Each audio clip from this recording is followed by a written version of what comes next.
Shalom, selamat pagi saudara-saudariku yang dikasihi Yesus Kristus Sang Putra Allah. Kita bertemu lagi dalam Renungan Pagi yang dibawakan oleh Pendeta Drison Ginting dengan tema khas Bersama Allah di Waktu Fajar. Semoga firman Allah bersama Anda sepanjang hari.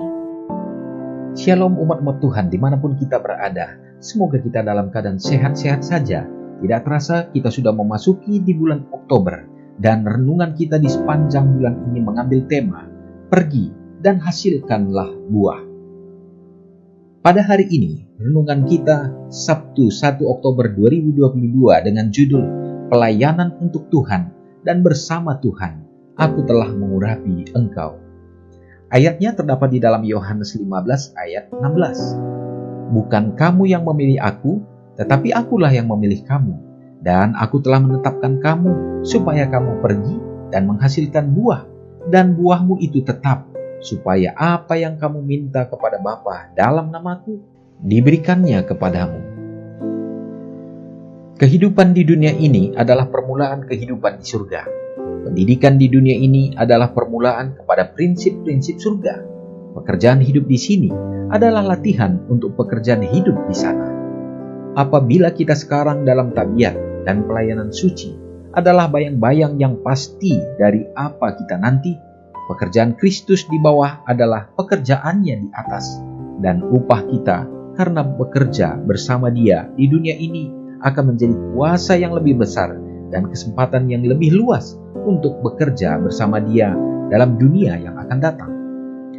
Dalam hidup kita di dunia ini, walaupun dibatasi oleh dosa dan perkara-perkara duniawi, sukacita terbesar dan pendidikan tertinggi adalah dalam pelayanan.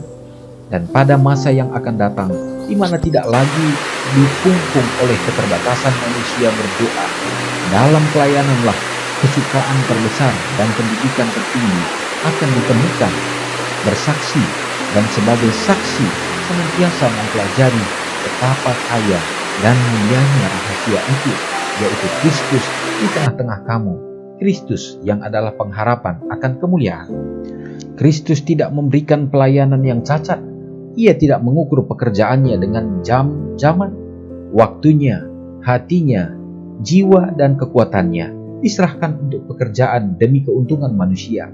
Sepanjang hari-hari yang melelahkan, ia bekerja keras, dan sepanjang malam ia sujud berdoa, memohon kasih karunia serta pertahanan supaya ia dapat melakukan pekerjaan yang besar.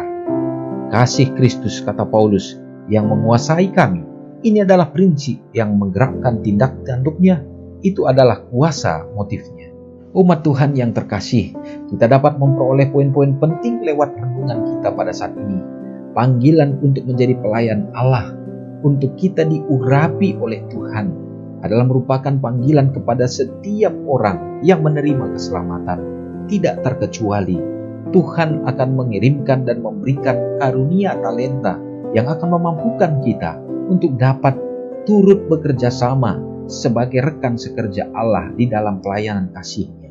Tuhan kita ingin supaya kita dapat melihat, menyadari bagaimana keseriusan dan pelayanan yang tak cacat itu yang ditunjukkan oleh Tuhan dari jam ke jam dalam setiap waktu sampai kepada puncak kematiannya. Semuanya itu adalah satu pelayanan yang luar biasa untuk keselamatan saudara dan saya. Dan tentu harapan Tuhan kita kepada kita adalah bagaimana kasih Kristus akan menguasai kita seperti ungkapan Paulus, sehingga membuat kita akan semakin mengasihinya untuk terlibat di dalam pelayanannya. Mari kita sama-sama berdoa.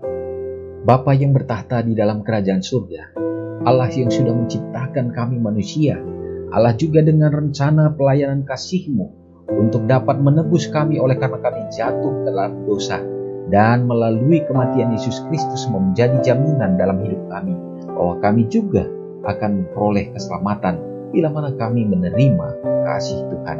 Terima kasih ya Bapa, terutama lewat renungan yang memberikan satu kekuatan bagi kami untuk melihat bagaimana pelayanan Tuhan yang luar biasa untuk hadir di dunia ini.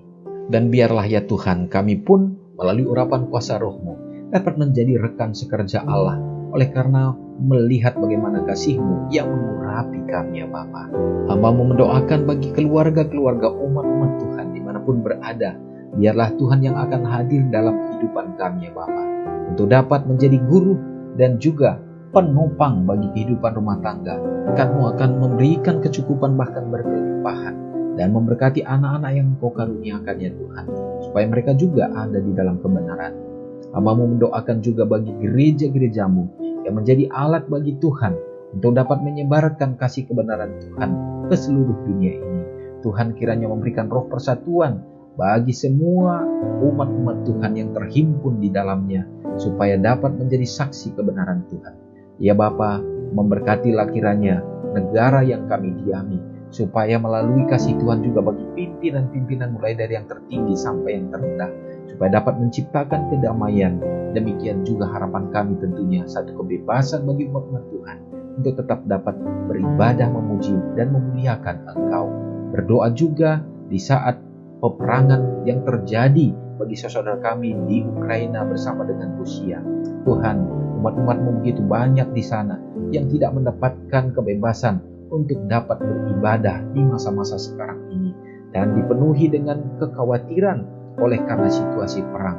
Tuhan akan menjaga dan melindungi, memberikan keselamatan ya Bapa. Kami berharap semuanya akan berakhir, dan juga di atas semua ini harapan kami biarlah menguatkan iman kami semua Tuhan, untuk melihat pertandaan akhir zaman semakin kuat, untuk kami tetap semakin setia dalam menantikan kedatangan Tuhan yang kami percaya tidak akan lama lagi. Terpujilah Engkau ya Tuhan, semoga hari ini kami dapat memuliakan Engkau. Di dalam nama Yesus kami sudah berdoa. Amin. Shalom saudaraku, selamat pagi, Tuhan Yesus memberkati. Ingatlah Matius 5 ayat 13-16. Biarlah kamu menjadi garam yang mengasinkan dan terang yang menyinari kehidupan orang lain. Jangan lupa subscribe, like, dan share ke seluruh dunia.